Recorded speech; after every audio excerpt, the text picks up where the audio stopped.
Progress.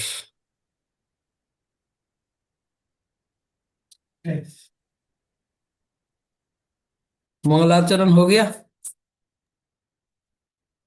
नहीं महाराज।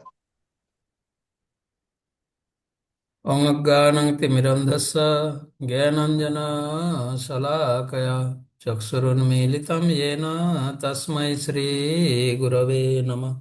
श्रीचैतन्यमनोभीष्टं स्थापितं येन भूतले स्वयं रूप कदा मह्यं ददाति स पदान्तिकं। वन्देऽहं श्रीगुरो श्रीयुतपदकमलं श्रीगुरून् वैष्णवांश्च श्रीरूपं साग्रजातं सहगणा रघुनाथान्वितं तं सजीवं स्वाद्वैतं सावधूतं परिजनसहितं कृष्णचैतन्यदेवं श्रीराधाकृष्णपादान् सहगणा ललिता श्रीविशाखान्वितंश्च नमो विष्णुपदाय कृष्णपृष्ठाय भूतले श्रीमते भक्ति वेदांत स्वामिनिति नामिने नमस्ते सरस्वती देवे गौरवाणी प्रचारिणे निर्विशेष शून्यवादी पाश्चात्य देश तारिणे वाञ्छाकल्पतरुभ्यश्च कृपा सिन्धुभ्य एव च पतितानां पावनेभ्यो वैष्णवेभ्यो नमो नमः। जय श्री कृष्ण चैतन्य प्रभु नित्यानंद श्री अद्वैत गदाधर श्रीवासादि गौरभक्त वृंद। हरे कृष्णा कृष्ण कृष्ण हरे हरे, हरे राम राम राम हरे हरे।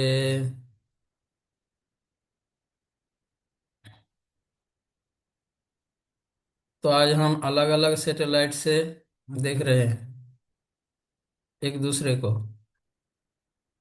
उदयपुर सैटेलाइट में 87 पीपुल है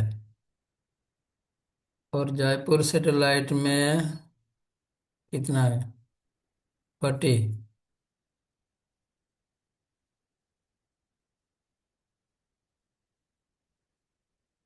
तो कल हम उदयपुर भक्त के लिए और जयपुर भक्त के लिए सभी के लिए मेरा सादर प्रणाम। और उदयपुर भक्त का भी भगवत गीता का क्लास चलती है 6:30 बजे, हमारे जयपुर के भक्त के जैसे। पर उनका शायद 5th चैप्टर या 4th चैप्टर कौन सा चल रहा है? हमारा 2nd चैप्टर। तो आज उदयपुर भक्त 2nd चैप्टर से सुनेंगे।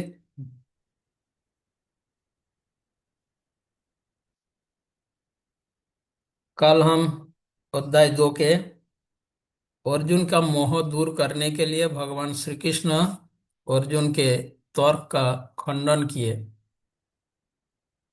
और इस संदर्भ में कल हम अर्जुन के 4 तर्क के खंडन के विषय में भगवान का खंडन हमने चर्चा किए हैं। 4 या 3 हुआ था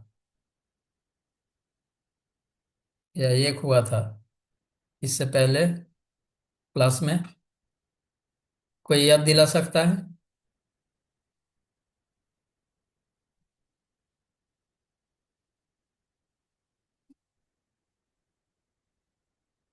अर्जुन ने कहा था कि युद्ध में विजय प्राप्ति के लिए संबंधियों को हत्या करने से पाप लगेगा। तो अर्जुन के इस तर्क के खंडन में भगवान श्री कृष्ण ने क्या कहा? दूसरे अध्याय के 12वें श्लोक में भगवान ये कहा है कि इस युद्ध भूमि में उपस्थित सभी योद्धाओं, वे चिन्मय और इंडिविजुअल व्यक्ति स्वतंत्र है। प्रत्येक का व्यक्तिगत रूप से प्रत्येक व्यक्ति के चिन्मय व्यक्ति का अस्तित्व है, और कोई भौतिक शरीर नहीं है। सभी दिव्य चिन्मय आत्मा है, और आत्मा नष्ट होने का प्रश्न ही नहीं उठता। और जीव आत्मा के यह व्यक्ति स्वतंत्रता सर्वदा, हाँ, सर्वदा इसका अस्तित्व बने रहते हैं। इसमें कोई परिवर्तन नहीं होता। आत्मा का मृत्यु नहीं होता, विनाश नहीं होता। इसलिए पाप लगेगा, इस बात के लिए कर्तव्य कर्म से दूर नहीं होना चाहिए। यह भगवत गीता के दूसरे अध्याय के 12वें श्लोक में भगवान ने कहा है। फिर अर्जुन का तर्क यह था कि शरीर का परिवर्तन भी शोक का कारण है। यह यह तर्क हमने डिस्कस किया था, मुझे याद आ रहा है। अगर कृष्ण कहते हैं शरीर नष्ट होने से शोक नहीं करना चाहिए, पर अर्जुन का तर्क है क्यों नहीं करना चाहिए, शरीर नष्ट होने पर भी शोक होना चाहिए। क्यों? क्योंकि जीवात्मा इस भौतिक शरीर के माध्यम से ही सारे कार्य करते हैं। एक दूसरे से संबंध तथा भाव विनिमय, ये सब कुछ भौतिक शरीर के थ्रू ही होता है। तो जिस इतना इम्पोर्टेंट वस्तु जिसके माध्यम से हम सारे कार्य कर रहे हैं, हमारी भाव विनिमय होता है, ये सारे कार्य जिन वस्तु के माध्यम से हो रहे हैं, जिस वस्तु के माध्यम से अगर वो वस्तु हमसे दूर हो जाए, तो इसके लिए क्या हमें शोक दुख नहीं होगा? और इसके डिस्कशन में हम इस प्रश्न पे हमारा टाइम समाप्त हुआ था कि अर्जुन का यह तर्क कहाँ तक सत्य है। क्या यह सत्य है, ऐसा यह तर्क उस अर्जुन का, या नहीं? मतलब उचित है या नहीं? अर्जुन का यह तर्क कहाँ तक उचित है? अर्जुन का तर्क यह है, भगवान ने कहा शरीर नष्ट होने पर शोक नहीं करना चाहिए, ये अनित्य है। पर अर्जुन का तर्क है, भले ही शरीर अनित्य है, अस्थाई ही है, टेम्पुरारी है, भौतिक है, नाशवान है, परंतु शरीर के बिना आत्मा इस संसार में क्या कार्य कर सकता है? जो भी कार्य कर रहे हैं शरीर के माध्यम से कर रहा है। अतः भले ही वो नाशवान है, पर ऐसे वस्तु जिसके माध्यम से हम सारा कार्य कर रहे हैं, क्या वो वस्तु नष्ट होने पर हमें दुख नहीं होगा? तो क्या यह तर्क उचित था या नहीं? अर्जुन का यह तर्क उचित है या नहीं?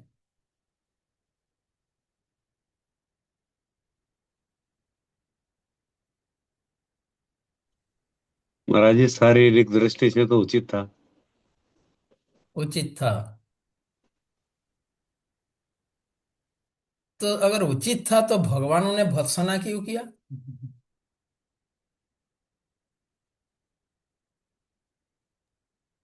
क्योंकि भगवान तो उसको आत्मा के बारे में बताना चाह रहे थे, परंतु वो शरीर से संबंधित मान रहा था हर वस्तु को। हाँ, आत्मा के बारे में अर्जुन ने अस्वीकार नहीं किया। भगवान की बात को अर्जुन स्वीकार किया, पर अर्जुन का तर्क यह है कि शरीर अनित्य है, नाशवान है, भौतिक है, हम शरीर नहीं है। ये सब कुछ एक्सेप्ट किया अर्जुन, पर अर्जुन का तर्क यह है, जिस भौतिक शरीर के द्वारा हम सारे कार्य कर रहे हैं, सब कुछ कर रहे हैं, कल मैंने एक एग्जाम्पल दिया था, इस वस्तु से आज हम इतना कार्य कर रहे हैं, अरे ये वस्तु अगर मुझसे दूर हो जाए क्या दुख नहीं होगा? तो ये तो एक सामान्य एक ये चीज है। उसी प्रकार अब देखो, ये तो कुछ समय के लिए वस्तु का हम प्रयोग कर रहे हैं, पर शरीर के बिना हम क्षण भर भी नहीं, मतलब हमारी कोई ये नहीं रहेगा। तो ऐसा इंपॉर्टेंट वस्तु अगर हमसे दूर हो जाए तो शोक करना उचित है या नहीं?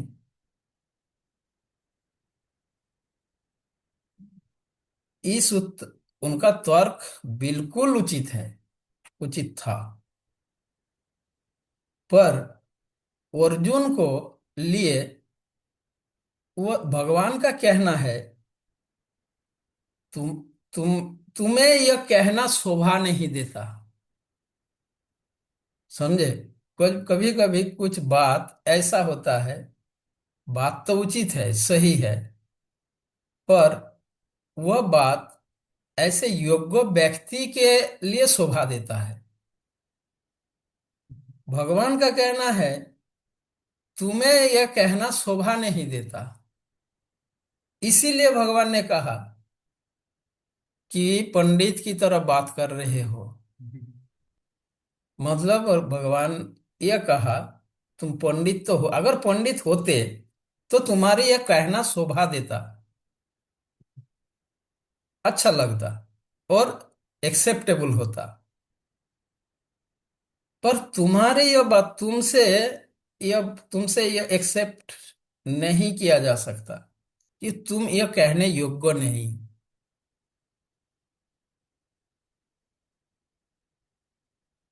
ठीक है, फिर समझाया प्रभु भगवान कृष्ण अर्जुन को, शोक करना उचित है,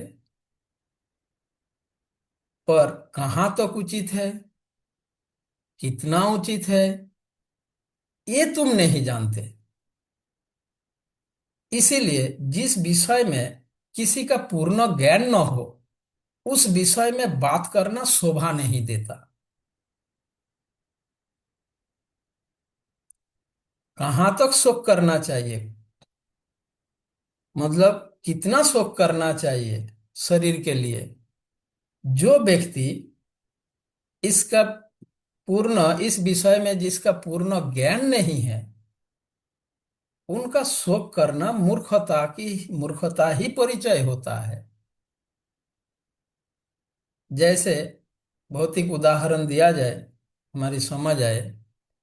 मैं इलेक्ट्रिकल इंजीनियर नहीं हूं, या ना ही मैं कंप्यूटर इंजीनियर हूं, सॉफ्टवेयर इंजीनियर हूं, और मैं कंप्यूटर सॉफ्टवेयर के बारे में कुछ ऐसा बात करूंगा और मेरे सामने एक सॉफ्टवेयर इंजीनियर, परफेक्ट इंजीनियर वो रहेगा, तो मेरे को क्या कहेगा? तेरे मुंह में ये बात शोभा नहीं देता, मेरा कोई नॉलेज नहीं है, और मैं इस बारे में बात करूं तो क्या वो एक्सेप्टेबल होगा? ये भगवान का कहना है। इसीलिए भर्त्सना किया कि तुम विद्वान की तरह बात तो कर रहे हो, मतलब तुम विद्वान तो हो नहीं, पर तुम्हारा बातें विद्वान की तरह। ऐसा नहीं कि भगवान यह कहा कि शोक करना ही नहीं है, नहीं, ऐसी बात नहीं है। शोक करना चाहिए, पर कब तक, कहाँ तक, कितना शोक करना चाहिए, ये जाने बिना ऐसा बातें करना मूर्खता है। अब समझ आया? अब कौन सी श्लोक में कृष्ण यह उनको समझाया? शोक कौन कर सकता है, किसका शोक करना चाहिए, कितना करना चाहिए, इस विषय में भगवान बताया। यह सर्वत्रानभिस्नेह तत्तत् प्राप्य शुभाशुभम नाभिनंदति न दृष्टि तस्य प्रज्ञा प्रतिष्ठिता। एक स्थिर बुद्धि वाला व्यक्ति वो जानता है कितना शोक करना चाहिए, कब करना चाहिए, हाँ, कब तक शोक करना चाहिए, शरीर के लिए कितना मात्रा में शोक करना चाहिए, और उसके लिए योग्य व्यक्ति कौन है। ये संपूर्ण ज्ञान प्राप्त किए बिना, जाने बिना, सारी चीज को जाने बिना ऐसा कमेंट करना शोभा नहीं देता। अच्छा नहीं लगता तुम्हारे मुंह से सुनना। यह कहकर उनको भर्त्सना किया भगवान कि तुम विद्वान की तरह बात कर रहे हो। विद्वान तो हो नहीं, पर विद्वान की तरह बात कर रहे हो। तो इसलिए किसी विषय में, अर्जुन का यह कमेंट है, भगवान ने जब कहा कि शरीर के, भौतिक शरीर के लिए, नाशवान शरीर के लिए शोक नहीं करना चाहिए, तो अर्जुन ने कमेंट किया, क्यों नहीं करना चाहिए? जिस शरीर से हम इतना ये कर रहे, वो कर रहे, सब कार्य कर रहे हैं, जिस शरीर के थ्रू सब हो रहा है, तो शरीर के लिए शोक क्यों नहीं होगा? होना चाहिए। तब भगवान ने, वाह, तुम विद्वान की तरह बात तो कर रहे हो। बात तो तुम्हारा सही है, शरीर के लिए शोक करना चाहिए, पर कितना करना चाहिए, कब तक करना चाहिए, ये तुम नहीं जानते। और ये सब जाने बिना कमेंट करना अच्छा नहीं लगता, तुम्हारे मुंह में शोभा नहीं देता। ये भगवान का कहना था। ठीक है। अब नेक्स्ट तर्क अर्जुन का यह था,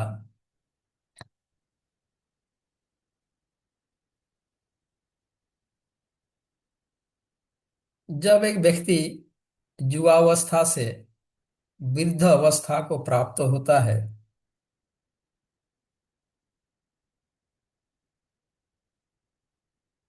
तो भी व्यक्ति का शोक होता है,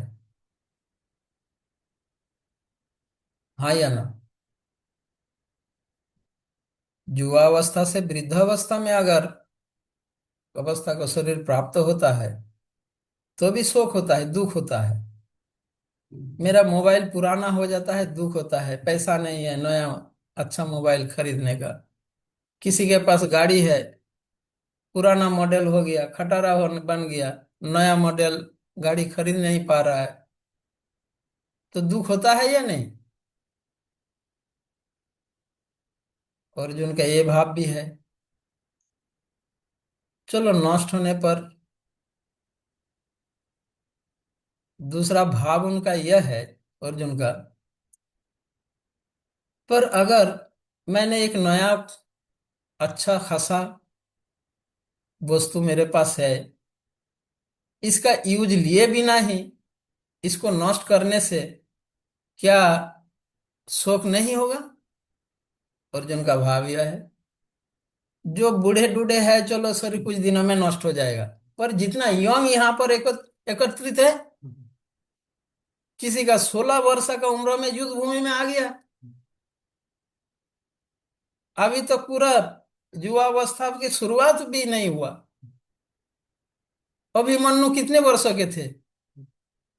पांडवों के पुत्र कितने वर्षों के थे? अर्जुन का भाव यह है, चलो मान लेता हूं जो लोग वृद्ध हो गया, हाँ, वो मर जाए तो वो तो पूरा जीवन जी चुका है, पर जो यंग यंग यहाँ पर आके एकत्रित हुए हैं, उसका क्या? इनका मृत्यु हो जाएगा तो दुख नहीं होगा, सुख नहीं होगा? देखो अर्जुन का भाव क्या है। हम इन तक पढ़ रहे हैं कि इसका शोक नहीं करना, हाँ, पर अर्जुन का भाव क्या है, जिसके अकॉर्डिंगली भगवान उत्तर दे रहे हैं।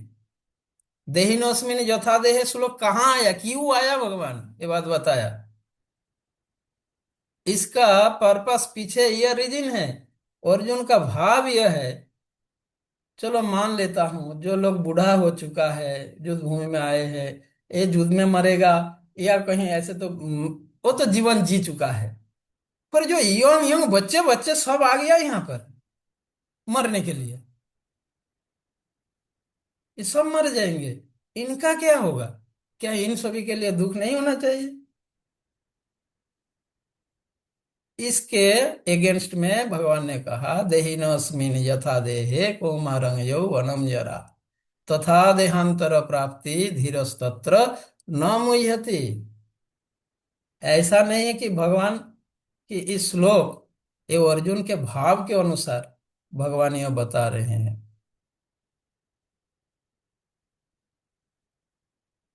इस शरीर का परिवर्तन केवल मृत्यु से ही होता है, ऐसा नहीं। तो ऐसा उन युवकों के लिए इससे पहले ही तुम्हें शोक करना चाहिए था। अब युद्ध भूमि में खड़े होकर इनको देखकर तुम्हें शोक हो रहा है। उन सभी को और तुम्हें भी, ये यौवन अवस्था में, युवा अवस्था में आने के पूर्व में तुम्हें शोक करना चाहिए, तब तो नहीं किया। जब एक व्यक्ति शैशव अवस्था से यौवन अवस्था में आता है, तो शैशव अवस्था के लिए कोई शोक करा किया गया, करता है क्या? तुमने किया क्या? ये इन सभी में से किसी ने किया क्या? बच्चा था, कितना अच्छा था, ना स्कूल जाना पड़ता था, ना कुछ करना पड़ता था, ना पढ़ाई करना पड़ता था। हाँ, खाओ पियो मस्ती करो खेलो। हाँ, अब वो गया, अब प्रेशर आ गया, हर रोज स्कूल जाओ, ट्यूशन जाओ, ये जाओ। जब बालक अवस्था में आ गए शिशु से, तो सारी सब तो चला गया। तब कोई शोक, तब शोक किया था? किसी ने नहीं किया। और जब स्कूल कॉलेज का लाइफ खत्म हो गया, काम में लग गए, तब उसके लिए शोक नहीं किया। अब उसके लिए जब उसके लिए शोक नहीं किया, इसके लिए शोक नहीं किया, अब तुम शोक करे, तो तुम पूरा बात को जाने भी नहीं, बड़े बड़े बातें कर रहे हो, इसीलिए डांटा। तो इसलिए ये श्लोक कहा, देहि नस्मिन् यथा देव। नेक्स्ट तर्क था अर्जुन का,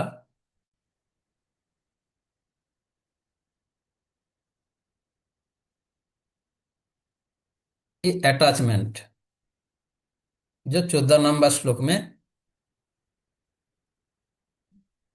भगवान बताते हैं। मेरे पास गीता नहीं है। 2.14, 14 नंबर श्लोक में भगवान अर्जुन का तर्क किया था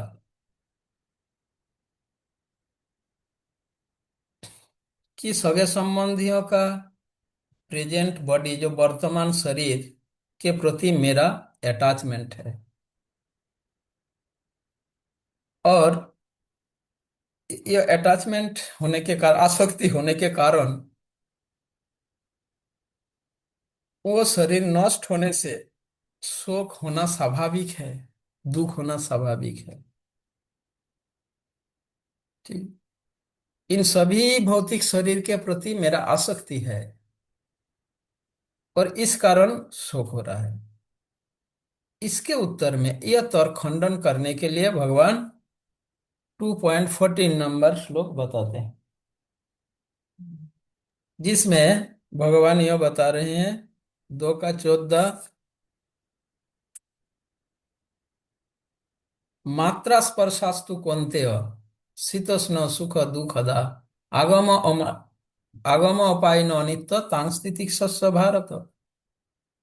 मात्रा स्पर्शास्तु कौन्तेय, हे कुंती पुत्र,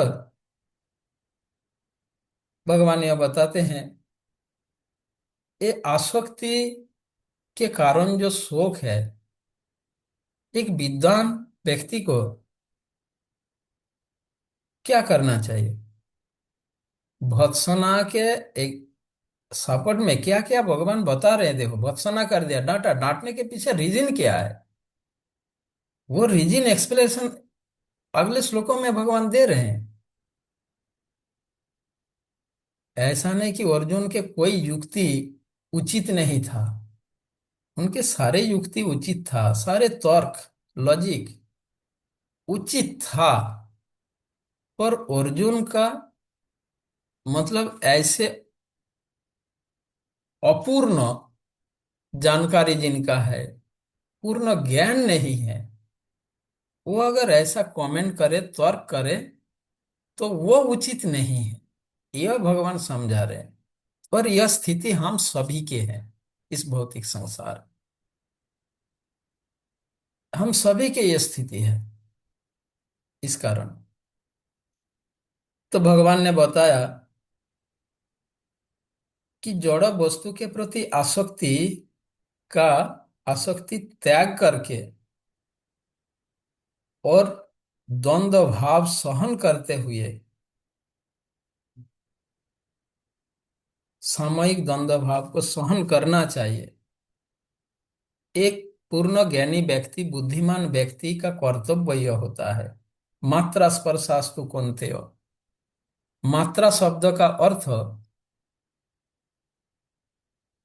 मात्रा शब्द का अर्थ इंद्रियां, भौतिक इंद्रियां। भौतिक इंद्रियां को मात्रा क्यों कहा जाता है? मात्रा क्यों कहा जाता है, कहा गया? भगवान ने इंद्रियों का एक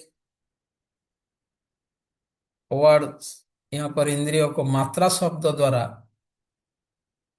सूचित कर रहे हैं, इंद्रियों को। इसका अर्थ क्या होता है? सामान्य शब्द, मात्रा शब्द का अर्थ मापने वाला, जो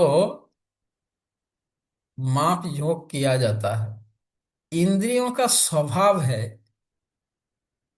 मापना। किसको? उसके विषयों को मापना। जैसे आंखों के विषय है रूप, कान के विषय शब्द, नाक के विषय गंध। तो प्रत्येक इंद्रियों का जो विषय है, उन विषयों को मापना इंद्रियों का स्वभाव है।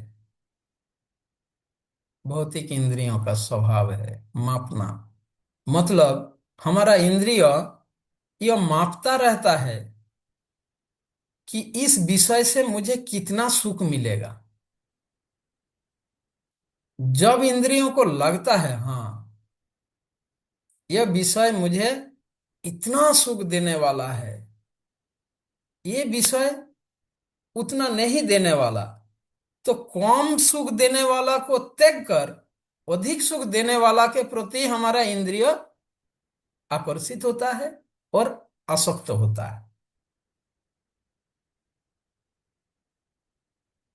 यह इंद्रियों का स्वभाव है।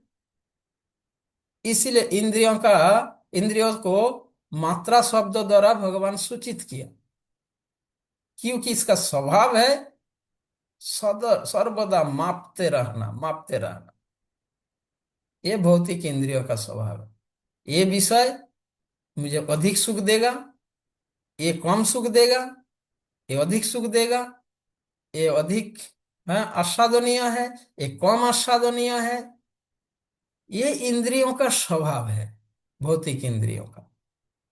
हमारे सामने जब हम भोजन करने बैठते हैं, है ना, अगर हमारे सामने खीर है, रसमलाई है, रसगुल्ला है, और भी अच्छा अच्छा मिठाई है, खीर के प्रति किसका नजर जाएगा? हमारा इंद्रिय माप लेता है, जीवेंद्र, अरे नहीं, इससे ज्यादा स्वादिष्ट होगा, इसको तो पहले खाओ। तो आसक्ति, अटैचमेंट, जो अधिक सुख देने वाला विषय के प्रति हमारा इंद्रिय अट्रैक्टेड होता है, आसक्त होता है। और भगवान कहते हैं मात्रा स्पर्शास्तु कौन्तेय, हे कुंती पुत्र, ये जो भौतिक इंद्रियां है, ये अपना विषयिक सुख को हमेशा मापता रहता है, और जो अधिक सुख देने वाला उसके प्रति आसक्त होता है। इसलिए इसे तुम्हें त्यागना चाहिए। तुम तो विद्वान की तरह बात तो कर रहे पर समझते तो नहीं हो। ये समझा रहे भगवान का भत्सना करने का पीछे यह कारण है। तो पहले तो सब कुछ जानो, समझो, फिर कमेंट करो, फिर तर्क करो। ये भगवान का मूड है, भाव है। तो मात्रा स्पर्शास्तु कहकर ये 2.14। तो ये इंद्रियों का स्वभाव है। किसी में अधिक सुख होता है, उसमें आसक्त होता है, किसी में कम सुख होता है, कम आसक्त होता है। तो इस प्रकार द्वैत भाव और इंद्रिय से उत्पन्न ये मात्रा, ऐसा परिमाप इसको त्याग करना चाहिए। और एक बुद्धिमान व्यक्ति, इसीलिए जो शुद्ध भक्त होते हैं उसमें ऐसा द्वैत भाव, वो मात्रा स्पर्शा नहीं है। उसके सामने जो आएगा वो खा जाएगा, जैसे मैंने ये उदाहरण दिया। और भौतिकतावादी विचार वाला, वो उतना ही महत्व देगा, उनका पेट भरना लेके काम है। तो साध से संबंध नहीं, इंद्रिय से, उस सुख से उसका संबंध नहीं है। इसीलिए भगवान इसको समझाने के लिए गीता में कौन सा श्लोक बताया, बताओ। नहीं, वो समभाव रखता है। पंडित हाँ, कौन सा श्लोक है? विद्या विनय सम। विद्या विनय संपन्ने ब्राह्मणे गविहस्तिनि सुनी चैव स्वपाके च पंडिता समदर्शिन। तुम्हारा तो समभाव है ही नहीं, है ना। इसलिए तुम्हारा यह आसक्ति गलत है, यह खंडन किया। तुम्हारे अगर समभाव होता तो एक्सेप्टेबल होता, तुम्हारे अंदर समभाव है ही नहीं। ये उनका डांटने का कारण बता दिया, क्यों डांटा, क्यों उनको भर्त्सना किया। ये उत्तर है। एक और श्लोक है गीता में, सम लोष्टास्म कांचन। एक विद्वान व्यक्ति पत्थर, मिट्टी, सोने को एक ही जैसा ही दिखते हैं, ठीक है। उसके लिए कौन महत्वपूर्ण है? सनातन गोस्वामी पारसमणि को इसीलिए फेंक के रख दिया। हमें पास अगर पारसमणि आ जाए, क्या ऐसा हम फेंक के रखेंगे? समझे? तो अर्जुन को यह बात समझा रहे हैं भगवान, मानो मतलब हमारे अर्जुन के माध्यम से हमको समझा रहे हैं भगवान। ऐसा व्यक्ति अगर शोक करता है, उसका शोक परफेक्ट होगा। वो जानता है किसके लिए कहाँ कितना शोक करना है। भगवान ये नहीं कह रहे तुम्हें शोक ही नहीं करना चाहिए, ऐसा नहीं कहा। शोक करना है, कहाँ करना है, कितना करना है, कब तक करना है, ये सारे चीज को जान बूझ कर करो तो शोभा देता है, तुम्हारा आर्गुमेंट अच्छा लगेगा। ये भगवान समझा रहे। भगवान श्री कृष्ण ये स्वतः दृष्टा, सब कुछ जानते हैं। तो इसीलिए ऐसे इस प्रकार शोक द्वारा भगवान यह समझा रहे 2.18। और ये सब जाने समझे बिना तुम शोक करोगे तो परिणाम क्या होगा?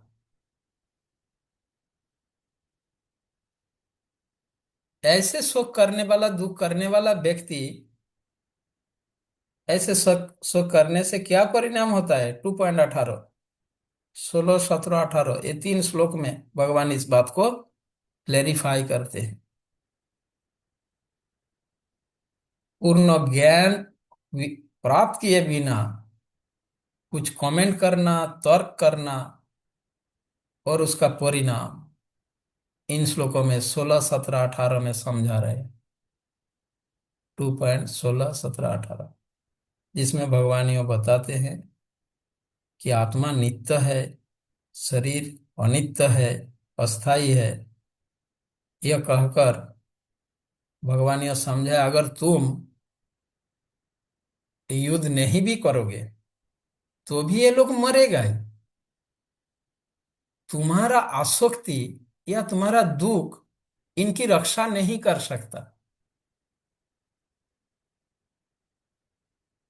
इस नाशवान वस्तु का तुम शोक करने से, दुखी होने से ये नष्ट नहीं होगा, तुम इसका सुरक्षा करोगे, ये तो संभव है ही नहीं। तो जो इम्पॉसिबल है उसके लिए, हाँ, मृत्यु, जब शरीर का मृत्यु नष्ट होना अनिवार्य है, इसे कोई ये नहीं कर सकता। ये समझे भी ना शोक करना। अब जब कोई व्यक्ति ये समझता है तो शोक द्वारा ग्रसित नहीं होगा। तुम शोक दुख द्वारा ग्रसित होगे। ग्रसित होना, इससे पहले मैंने समझाया था। शोक करना और शोक द्वारा ग्रसित होना, इन दोनों में क्या अंतर है? शोक द्वारा ग्रसित होना का अर्थ होता है व्यक्ति अपने कर्तव्य को त्याग दे देता है जब ग्रसित होता है। और शोक करता है मतलब वो होश में रहता है, और शोक ग्रस्त होना मतलब होश खो देना। नशा करना और नशाग्रस्त होना। नशा करने वाला व्यक्ति होश में रहता है और नशा ग्रसित व्यक्ति बेहोश हो जाता है। ठीक। तो शोक दुख द्वारा ग्रसित व्यक्ति शोक दुख द्वारा नियंत्रित हो जाता है, ग्रसित हो जाता है। तो भगवान का यही कहना है। फिर अर्जुन का तर्क यह है, ठीक है समझ गया, पर किसी के प्रति हिंसा का आचरण करना भी तो पाप है। चाहे वो अनित्य हो, अस्थाई हो, कुछ भी हो। हाँ, किसी के प्रति हिंसा का आचरण करना भी तो गलत है। इसके उत्तर में भगवान क्या कहते हैं? 2.21, 2 का 21वीं श्लोक।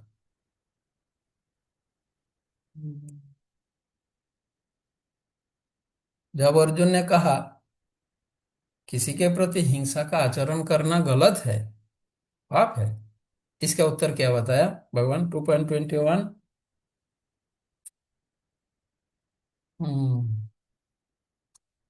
वेदा विनाशिनम नित्यम य एनम अजम अव्ययम कथम स पुरुष पार्थ कम घातयति हन्तिकम। हे पार्थ, जो व्यक्ति यह जानता है कि आत्मा अविनाशी, अजन्मा, शाश्वत तथा अव्यय है, वह भला किसी को कैसे मार सकता है या मरवा सकता है?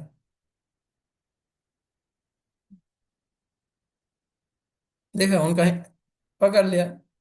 कितना अच्छा लग रहा है अर्जुन का बात, पर उनके अर्जुन के बात में कितना मिस्टेक है भगवान पकड़ रहे हैं। किसी प्रति हिंसा करना गलत है, पाप है। अब भगवान क्या बताया? आत्मा जब अविनाशी है तो उस पे तुम हिंसा कर, कैसे हिंसा कर सकते? उसको तो मारा ही नहीं जा सकता, हिंसा कर ही नहीं सकता, हो ही नहीं सकता। और भगवान की इस बात से हम कुछ गलत अर्थ भी निकालते हैं। भगवान बताते हैं, हे पार्थ, जो व्यक्ति यह जानता है कि आत्मा अविनाशी है, अजन्मा है, शाश्वत तथा अव्यय है, वह भला किसी को कैसे मार सकता है या मरवा सकता है? इसका अर्थ यह हुआ, भगवान यह बता रहे हैं, तो मतलब किसी को हत्या करना पाप नहीं है, भगवान यही कह रहे हैं। ठीक है, भगवान यह कह रहे हैं यदि किसी को हत्या किया जाए वह पाप नहीं है। क्यों? क्योंकि आत्मा को तो हत्या कर ही नहीं सकते, और शरीर को जिंदा रख ही नहीं सकते। तो जो नष्ट होने वाला ही है उसको नष्ट हो जाने से पाप, पाप क्या? अब इसका एडवांटेज लोग लेने लगते हैं, लेते हैं मांसाहार के लिए। जो मांसाहारी लोग इस बात का एडवांटेज लेते हैं, जब शरीर नष्ट बना ही है और आत्मा तो नष्ट होगा ही नहीं, तो शरीर नष्ट होने से क्या पाप लगेगा? तो पाप का डर उसका मिट जाता है, डर दूर हो गया।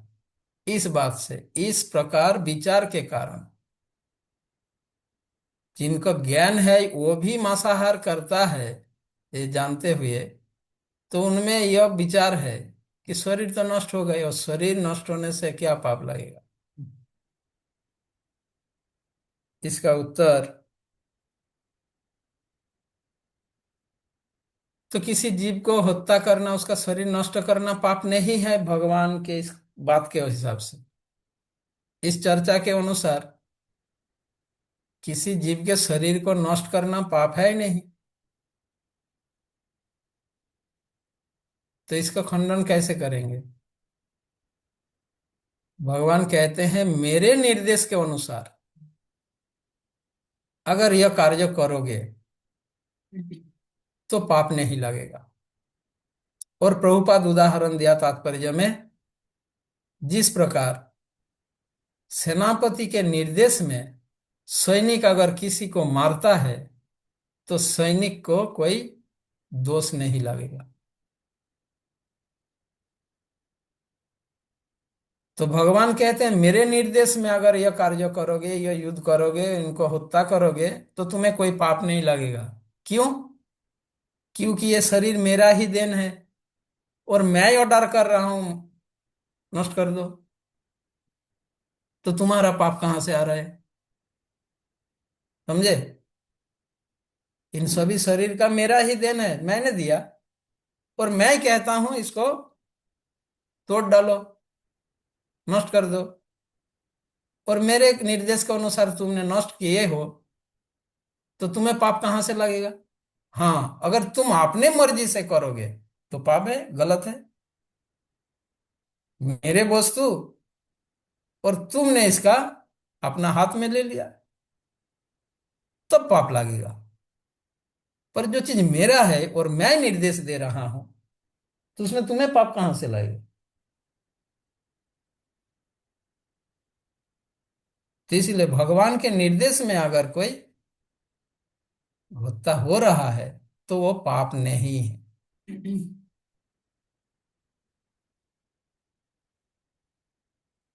इस संबंध में दूसरा उदाहरण, जब हम रोड पे चलते हैं, कानून है क्या?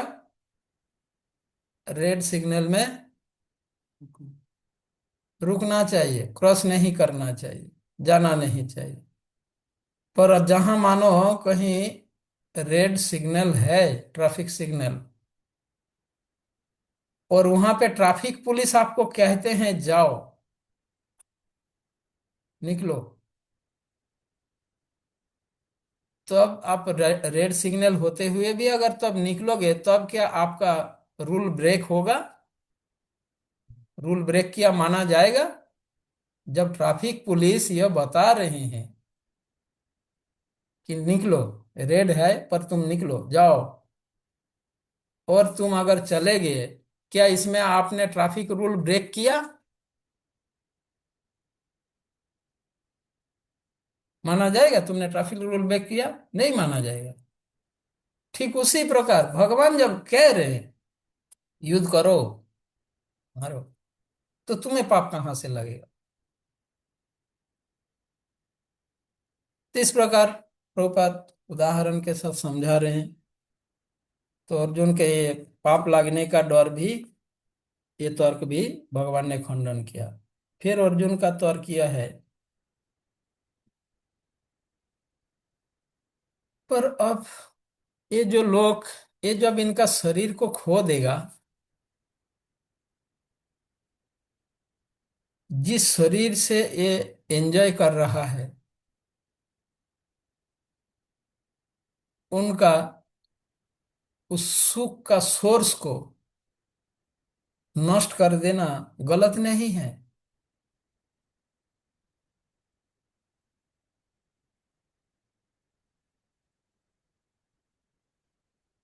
इसके उत्तर में भगवान 2.22 बताते हैं।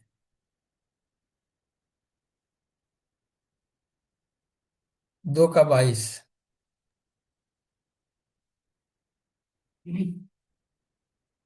वसांसि जीर्णानि यथा विहाय। जिस प्रकार वस्त्र बदलना होता है, भीष्म द्रोण आदि, ये सारे कपड़ा पुराना हो चुका है। इस युद्ध भूमि में जो भी शरीर त्याग देगा, उसको एक अच्छा नया और इससे बेटर शरीर मिलेगा। तो इसलिए इसके लिए भी शोक नहीं करना चाहिए। अभी जो कपड़ा पहने हुए हैं, इससे अच्छा बेटर और नया कपड़ा मिलेगा। तो क्यों दुखी क्यों हो रहे हो?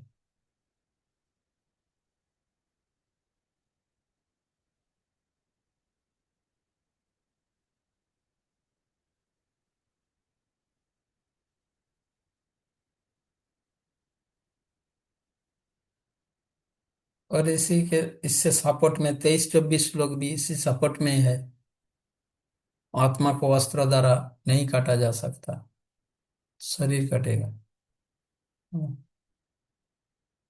अब नेक्स्ट तर्क यह था अर्जुन का, यदि अर्जुन अथवा दूसरा कोई यह सोचता है, अगर अर्जुन यह भी सोचे, या और कोई दूसरा व्यक्ति भी यह भी सोचे कि आत्मा का अस्तित्व को अगर वो नहीं मानता हो, आत्मा नाम के कोई वस्तु है ही नहीं,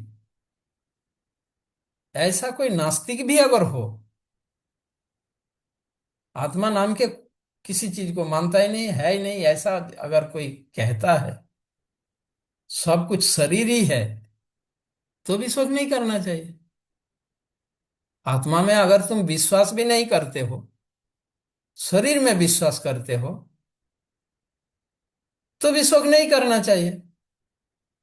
और ये सभी को पता है, शरीर तो नाशवान है, तुम्हारे आंखों के सामने सारे शरीर नष्ट होता जा रहा है, इसको तो अस्वीकार नहीं कर सकते ना। ये तो मानना ही पड़ेगा कि शरीर नष्ट होगा ही। और आत्मा तुम मानते नहीं हो, चलो आत्मा में कोई विश्वास नहीं है, मान लेते हैं, तो जो नष्ट होगा इसके लिए भी शोक क्यों करना। 2.26।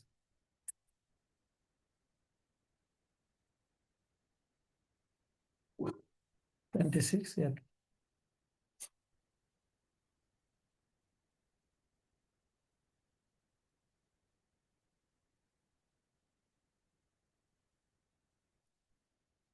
यदि कोई ऐसा सोचता है आत्मा ही सब कुछ, शरीर ही सब कुछ, आत्मा नाम के कोई चीज नहीं है, तो भी उनको शोक नहीं करना चाहिए।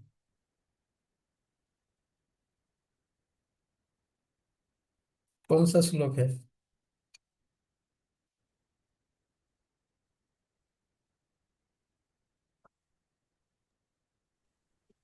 ट्वेंटी सिक्स ही है महाराज जी। 26।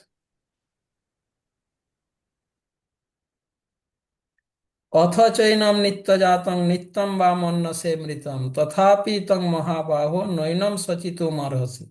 किंतु यदि तुम यह सोचते हो कि आत्मा अथवा जीवन का लक्षण सदा जन्म लेता है, सदा मरता है, तो भी हे महाबाहु, तुम्हारे शोक करने का कोई कारण नहीं। आत्मा बार बार जन्म लेता है, आत्मा अविनाशी, ऐसा कोई तुम नहीं मानते, तो भी तुम्हें शोक नहीं करना चाहिए। तो इस प्रकार भगवान अर्जुन के तर्क को खंडन किए। अब इस युद्ध में भाग लेने वाले, भाग लेना, पार्टिसिपेट करना, युद्ध करना अर्जुन के लिए क्रूरता या उनके लिए मोह मुक्ति का उपाय?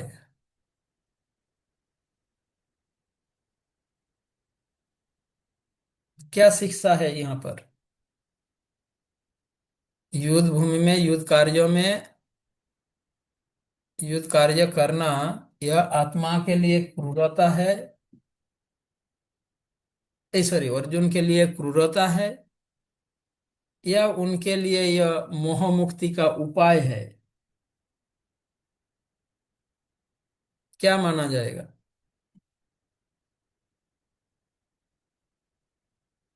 युद्ध भूमि में शत्रुओं को हत्या करना अर्जुन के लिए क्रूरता होगा, या मोह मुक्ति का उपाय माना जाएगा?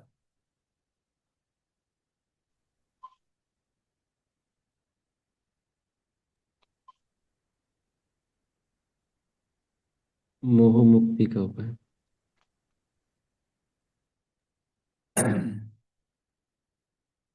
यदि अर्जुन धर्मनीति के अनुसार संसार में शांति स्थापना के लिए युद्ध करता है, युद्ध भूमि में हत्या करता है,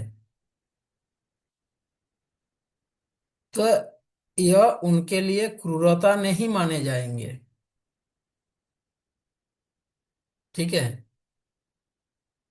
समाज में, संसार में शांति और न्याय स्थापना के लिए यदि युद्ध भूमि में वो हत्या कर रहे हैं इस पर्पस में, तो इसे क्रूरता नहीं माने जाएंगे। परंतु अपने मर्जी के अनुसार किसी को हत्या करना, वह क्रूरता माना कहा जाएगा। भगवान श्री कृष्ण का अर्जुन के लिए आदेश यही है कि अर्जुन का यह युद्ध कार्य करना बाहरी दृष्टि से, एक्सटर्नली, बाहरी दृष्टि से ऐसा क्रूरता जैसा लगता है, परंतु यह कार्य, अर्जुन का यह कार्य सभी के लिए कल्याणकारी होगा, संसार के लिए कल्याणकारी होगा। यही बात भगवान अर्जुन को समझा रहे हैं। और सर्वोपरि मेरा आदेश है, वो भी मेरे आदेश से हो रहा है, निर्देश से हो रहा। एक तो अगर मैं आदेश नहीं भी देता, फिर भी कोई व्यक्ति अगर संसार के कल्याण के लिए ऐसा कार्य करता है, तो उसको क्रूरता नहीं माने जाएंगे। और ऊपर से ये कार्य तो मैं खुद आदेश दे रहा हूं।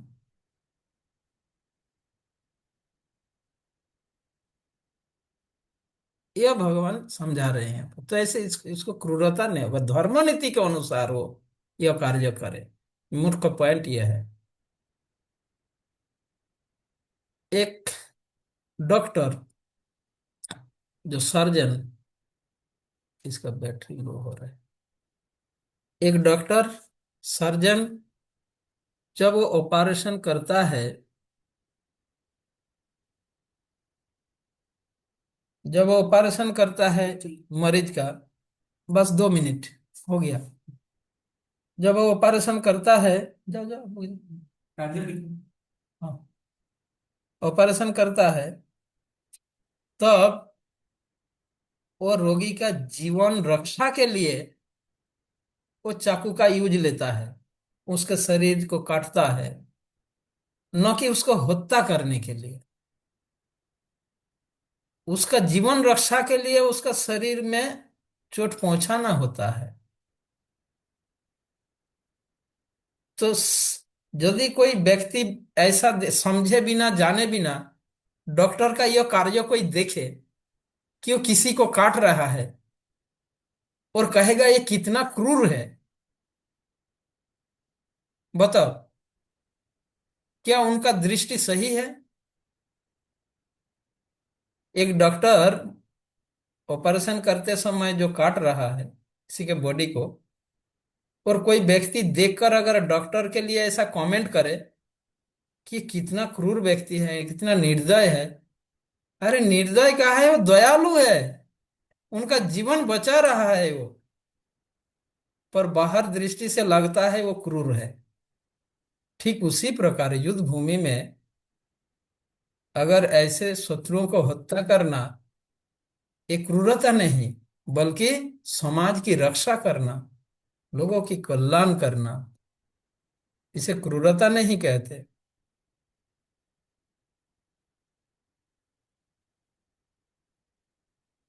तो मतलब निष्कर्ष यह है, अर्जुन के लिए यह धर्म युद्ध मोह मुक्ति का उपाय है, क्योंकि अर्जुन के माध्यम से पितामह भीष्म, शिक्षा गुरु द्रोण, कृपाचार्य, कुलगुरु कृपाचार्य, ये सब, इनका हत्या करके अर्जुन का अखुशी नहीं होना चाहिए।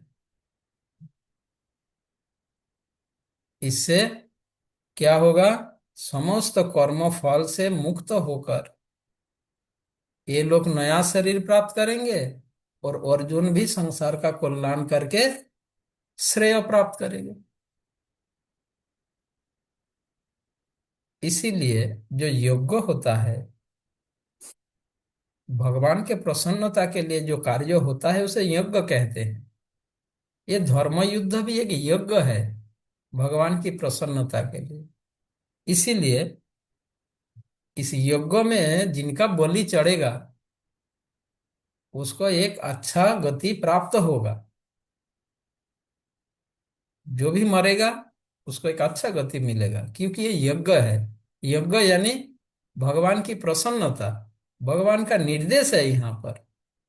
तो इसलिए यहाँ पर जो भी होता हो रहा है वो कल्याण नहीं हो। इसके बाद भगवान श्री कृष्ण बौद्ध दर्शन, वैभाषिक दर्शन और आधुनिक, जो वर्तमान आधुनिक तथाकथित शिक्षित व्यक्तियों का के विचार के आधार पर, मतलब सो कॉल्ड दार्शनिक, शिल प्रभुपाद इन श्लोकों के तात्पर्य में 26, 27, 28, ये 3 श्लोक के तात्पर्य में इन मतवाद, इन सिद्धांतों को भी खंडन किए हैं। बौद्ध दर्शन, वैभाषिक दर्शन, बौद्ध दर्शन के अनुसार जो बौद्धवादी है, बुद्ध देव को फॉलो करने वाले, प्रभुपाद ने इनको धर्मध्वजी शब्द सु- उल्लेख करते हुए इनका निंदा किए। इनका विश्वास यह है कि निर्वाण के बाद आत्मा का अस्तित्व शून्य में विलीन हो जाता है। ठीक है, ये संपूर्ण गलत है, प्रभुपाद वहां पर एक्सप्लेन किया। वैभाषिक मत के अनुसार, वैभाषिक मत वह है जो लोग यह मानते हैं कि जड़ वस्तु भौतिक वस्तु के, हाँ, समन्वय में, मतलब संमिश्रण में जीवन प्राण उत्पन्न होता है। भौतिक पदार्थ के समन्वय से, भौतिक पदार्थ, केमिकल एक दूसरे से मिलकर प्राण शक्ति सृष्टि होता है। इसका भी खंडन किया प्रभुपाद, जिनका ऐसा कहना है। और जो आधुनिक साइंटिस्टगण जो कहते हैं कि यह भौतिक शरीर कुछ केमिकल, रासायनिक पदार्थ से यहाँ पर जीवन प्राण उत्पन्न हुआ है, इसका खंडन किया प्रभुपाद। ठीक है, तो नेक्स्ट, आज हमारे यहाँ पे टाइम समाप्त हुआ। तो काल से, काल हमारा चर्चा होगा। काल शायद अगर ट्रेन लेट ना हो तो हो पाएगा जयपुर, तो भी नहीं हो पाएगा, सब पर ट्राई करूंगा काल के लिए। अगर जो टाइम पर पहुंच जाए तो मैं कर लूंगा, पर टाइम पर नहीं पहुंच पाए और लेट हो गया तो अब शायद नहीं हो पाएगा। अब आगे जो चर्चा ये विषय है, अलग अलग दृष्टिकोण से यह युद्ध, कुरुक्षेत्र युद्ध कितना उचित है, अलग अलग दृष्टिकोण से, कर्मकांड के अनुसार अगर विचार किया जाए ये कितना उचित है, स्वधर्म पालन के अनुसार अगर विचार किया जाए तो ये कितना उचित है। अब तक तो हम आत्म तत्व विज्ञान के अनुसार विचार हुआ, कितना उचित है आत्मा के आधार पर। अब अलग अलग और दृष्टिकोण से विचार है, जो 31 से 37 श्लोक तक जिसका वर्णन है। फिर 38 से 53 तक बुद्धि योग, निष्काम कर्म योग के हिसाब से विचार करें तो यह युद्ध कितना उचित है। तो भगवत गीता में एक कुरुक्षेत्र युद्ध, अर्जुन का यह कर्तव्य कर्म केवल आत्म तत्व विज्ञान के आधार पर ही उचित या नहीं, उसका आगे और बताया जा रहा है अलग अलग दृष्टिकोण से यह युद्ध कितना उचित है। कर्मकांड के स्वधर्म के आधार पर, कर्मकांड के आधार पर, स्वधर्म पालन के आधार पर, और बुद्धि योग, निष्काम कर्म योग, बुद्धि योग के आधार पर यदि विचार किया जाए तो यह युद्ध, अर्जुन का यह कर्तव्य पालन कितना उचित है। इसका एक्सप्लेनेशन 31 से 37 स्वधर्म के अनुसार, कर्मकांड तथा स्वधर्म पालन के अनुसार कहाँ तक उचित है, और 38 से 53 बुद्धि योग के अनुसार कहाँ तक उचित है, ये चर्चा है। उसके बाद 54 से 72 स्थिर बुद्धि वाला व्यक्ति, मतलब बुद्धि योग का डिटेलिंग। स्थिर बुद्धि वाला व्यक्ति कौन है, बुद्धि योग, भक्ति योग का डिटेलिंग। हरे कृष्ण। जय श्री ल प्रभुपाद की जय।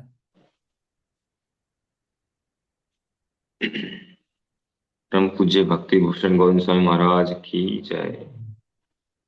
तो महाराज जी का हम धन्यवाद करेंगे। सभी भक्त हरे कृष्ण महामंत्र बोल के हरे हाथ कृष्ण हरे कृष्ण हरे कृष्णा हरे कृष्ण कृष्णा कृष्ण कृष्णा कृष्ण कृष्णा हरे हरे, हरे राम राम राम हरे हरे।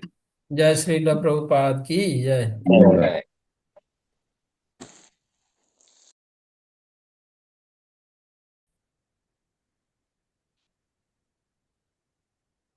हरे कृष्ण।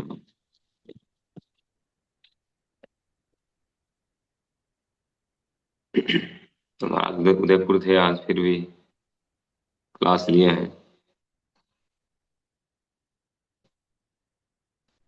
ठीक है, आज के प्रोग्राम के बारे में सबको पता है। संडे है तो सूर्य कुंज में भक्ति वृक्ष नहीं होंगे, और भक्ति वृक्ष की जगह है शिवनारायण गुरु जी के यहाँ जो प्रोग्राम है शाम को 4 बजे से 8 बजे तक। उस प्रोग्राम में सभी को प्रेजेंट रहना है। ठीक है। हरे कृष्णा प्रभु जी, सादर प्रणाम। हरे कृष्णा सर। सभी भक्तों के चरणों में सादर प्रणाम। सभी भक्तों को फिर रिमाइंड करवा रहा हूँ, आज जरूर जरूर आना है, सभी को आना है, सब परिवार आना है, किसी को एब्सेंट नहीं रहना है। आएंगे सबसे हाथ प्रभु जी जोड़ के आएंगे। निवेदन है, सबको आना है, मतलब कोई रह नहीं जाए बस। यस। आज शाम को 4 बजे से वो कीर्तन स्टार्ट हो जाएगा, और 5 बजे से अपनी प्रसादी स्टार्ट हो जाएगी। तो सबको आना है जरूर, हाथ जोड़ के फिर निवेदन कर रहा हूँ एक बार। यस बोलिए। ओके, सभी आएंगे। ठीक है प्रभु जी, हरे कृष्णा। हरे कृष्णा। शिवनारायण गुरु जी से हमें सीखना चाहिए कि कैसे इनवाइट किया जाता है ना। 3 दिन से कंटिन्यू बोल रहे हैं एवरी डे। ये चाहते हैं सभी भक्त वहां पर आए, कोई एब्सेंट नहीं रहे, वो भी सहपरिवार फैमिली के सहित। ठीक है। शिवनारायण गुरु जी का बड़ा बिजनेस है। सांगानेर में इनकी 2 फैक्ट्रियां हैं। कपड़े का बिजनेस है इनका। कपड़ा जो है ये कुर्तियां वगैरह मैन्युफैक्चरिंग करते हैं और होलसेल में सप्लाई करते हैं। लेकिन आपने कभी ऐसा महसूस नहीं किया होगा, है ना। सूर्य कुंज आते हैं तो सारी सेवाएं करते हैं, एकदम डाउन टू अर्थ है ना। प्रैक्टिकल है चीज, देखिए। बर्तन की सेवा, बर्तन की सफाई की सेवा भी करते हैं, है ना। सभी तरह की सेवाएं, किसी सेवा में कोई सेवा इनको देते हैं तो कभी पीछे नहीं हटते। अभी आपको बताऊं छोटा सा इंसिडेंट, नाम लेके नहीं बताऊंगा। तो जो तुलसी की माला बनाने की सेवा होती है, तो उसमें एक भक्त आते हैं, अपने भक्ति वृक्ष से नहीं है वो। तो उस दिन माला शायद कंप्लीट हो चुकी थी, लास्ट संडे की या लास्ट एकादशी की बात है। वो सेवा थी नहीं उनके पास में। उन्होंने कहा क्या सेवा करूं। तो उस समय सूर्य कुंज में कुछ कुकिंग किया था, बर्तन की सेवा थी। तो उनको बोला कि अभी थोड़ा बर्तन साफ कर लो।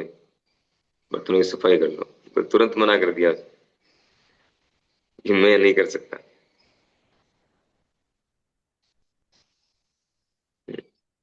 तो इससे पता चलता है, यानी सेवा भी जो है वो अपनी मन मर्जी से सेवा करना चाहे वो फिर सेवा नहीं है। सेवा का मतलब जो हमें दे दिया जाए काम, उसको हम तुरंत करें, वो सेवा है। चाहे हमें नहीं करना आता हो, वो अलग बात है। नहीं करना तो पूछ सकते हैं कैसे करें, हमें आता नहीं है, तो उसको सीखा जा सकता है कि नहीं? ये है। तो ये हम देखते हैं प्रैक्टिकल से, नारायणपुर जी जो है इतनी सेवाएं करते हैं, बर्तन की सेवाएं भी करते हैं, क्लीनिंग की सेवा करते हैं, तो कहीं किसी को महसूस नहीं होता कि इतने बड़े व्यापारी हैं, इतना बड़ा काम है इनका। तो ये प्रैक्टिकल है, ऐसे प्रैक्टिकल होना पड़ेगा। वैसे तो हमारे भक्ति में सभी भक्त जो है सेवाएं करते हैं, और हमें सीखना चाहिए और अपडेट होना चाहिए, एक दूसरे से सीखना आवश्यक है। ठीक है। और भक्ति शास्त्र का कल भेज दिया था हमने, तो इसमें हम 20 भक्तों से ज्यादा को नहीं लेंगे, है ना। टारगेट ऐसा है कि 20 भक्तों को लेंगे इस बेच में, भक्ति शास्त्री वाले में। ज्यादा को संभाल पाना भी मुश्किल होता है। तो जितना जल्दी आप नाम लिखाएंगे उतना अच्छा है। ओके।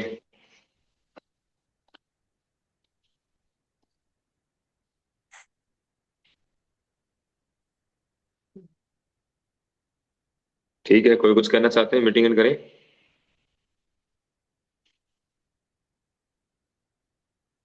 मीटिंग एंड कर दो ना कि कोई कुछ कहना चाहिए।